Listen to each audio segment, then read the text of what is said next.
요 근래 방산업계에서 가장 눈에 띄게 도약한 국가는 단연코 한국입니다. 5년간 176%라는 경이로운 성장세를 기록하며 전 세계 방산시장 5위권이 코앞인데요. 불과 얼마 전에 아무도 가로막을 자가 없어 보이는 이 파죽지세에 제동을 걸고 방산시장에서 한국이 완전히 매장될 수도 있는 사건이 있었습니다. 중국과 일본이 국산 A사 레이더의 실체를 폭로한다는 기사를 낸 것인데요.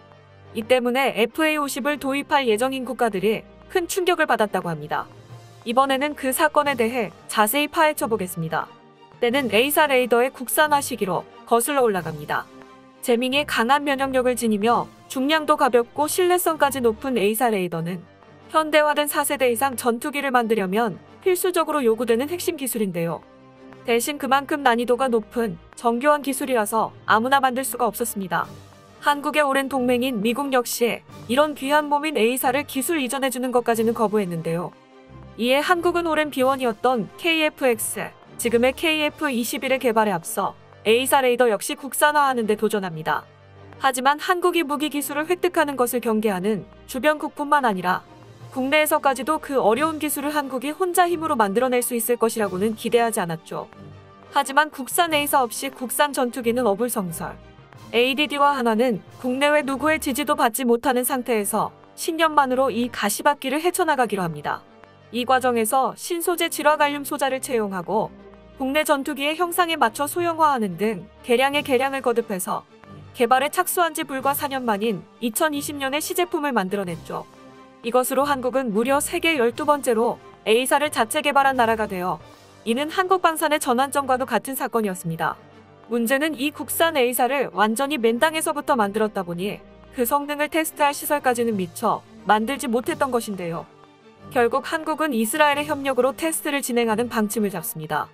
ADD와 한화는 하드웨어 입증 시제품과 전원 공급 장치를 이스라엘 엘타에 가져가 이스라엘제 ELM2052 레이더의 백엔드에 연동해서 기술 성숙도와 하드웨어, 체계 운용 가능성을 검증했는데요. 이때 재밌는 일화가 있습니다. 테스트 장소를 제공하는 이스라엘 측은 자국 핵심 기술의 노출을 경계해 시설의 상당 부분을 감추었고 한국 측도 마찬가지로 얼마만큼의 기술을 알고 있는지를 자세히 밝히지 않아서 두 나라가 한 지붕 아래에서 서로 소스 코드를 숨기며 첩보 영화를 방불케 하는 신경전을 벌였다고 하는데요. 한화 시스템 항공 레이더 체계팀 수석연구원인 조우신 씨는 이스라엘 엘타, 루프랩에서 실험을 하는데 서로 소스를 공개하기 싫으니까 같은 랩실 안에 있는데도 조그만 방을 따로 만들어서 그 안에서만 소스 수정을 했다며 한 지붕에서 완전히 갈라진 식으로 일했다고 회상했습니다. 이스라엘은 이때 검증한 성능이 유럽의 기술력 이상이라는 평가를 내렸고 예상 밖의 성능에 놀라 소프트웨어를 개발해 줄 테니 공동 개발하자며 이스라엘 측이 오히려 한국에 제안했을 정도였다고 합니다. 물론 그렇게 되면 수출할 때마다 이스라엘의 허가가 필요해지고 한국은 이미 소프트웨어 개발에도 자신이 있어서 고민 없이 그 제안을 거절했다고 하죠.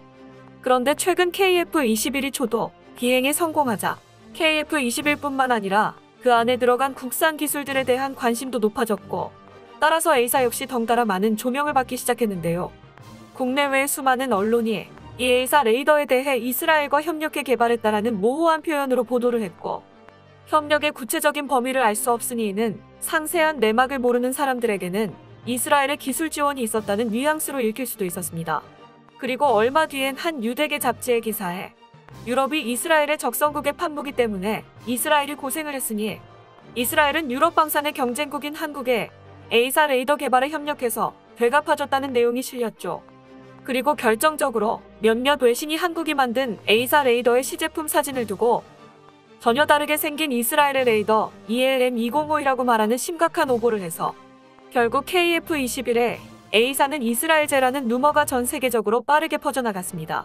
아니나 다를까 이를 두고 주변국인 중국과 일본이 즉시 시비를 걸어오기 시작했죠.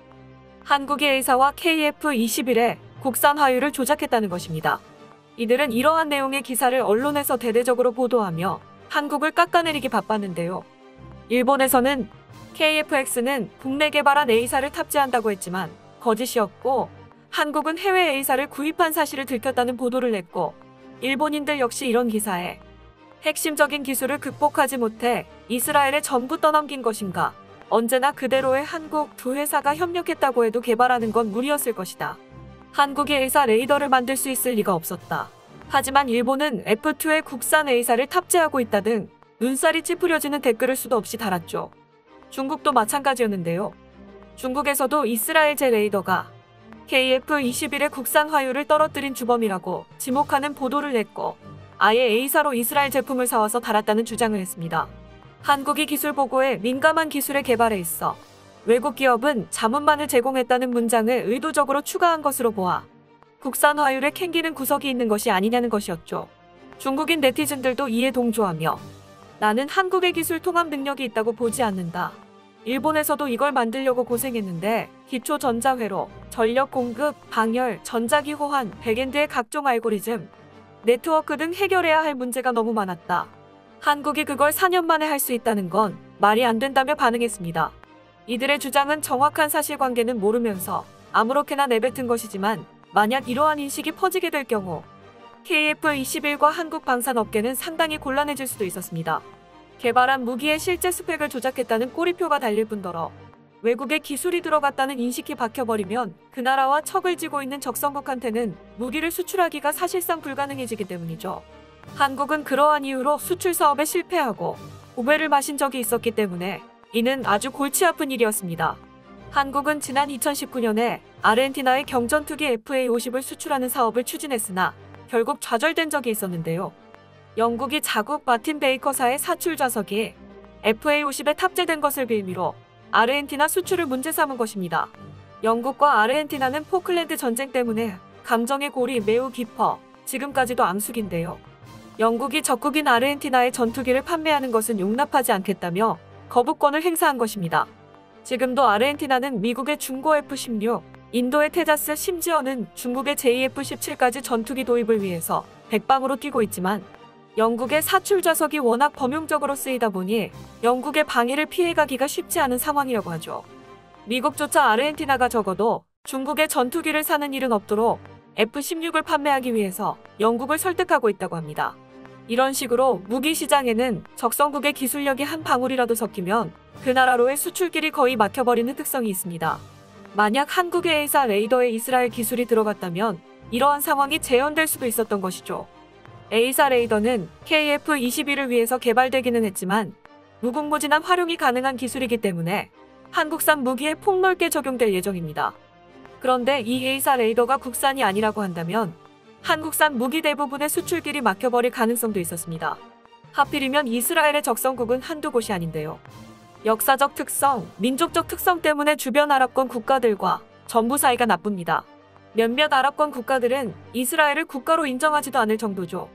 아랍권에는 상태가 안 좋은 국가들이 대부분이라 한국의 비즈니스 대상이 아닌 경우가 많지만 문제는 이스라엘이 그중 이집트와도 서로 못 잡아먹어 안달인 관계라는 것입니다. 이스라엘이 탄생한 이래 전쟁만 4번을 했을 정도로 이집트에서는 이스라엘의 이야기만 꺼내도 주변 사람들의 표정이 험악해지는 것을 확인할 수 있다고 합니다. 그런데 이집트는 한국 방산의 단골 손님입니다. 이집트는 K9 자주포를 무려 2조 원어치나 사갔고 이는 폴란드와의 방산 빅딜 이전까지 한국 단일 기업 무기 수출 계약으로는 역대 최고 액수였습니다.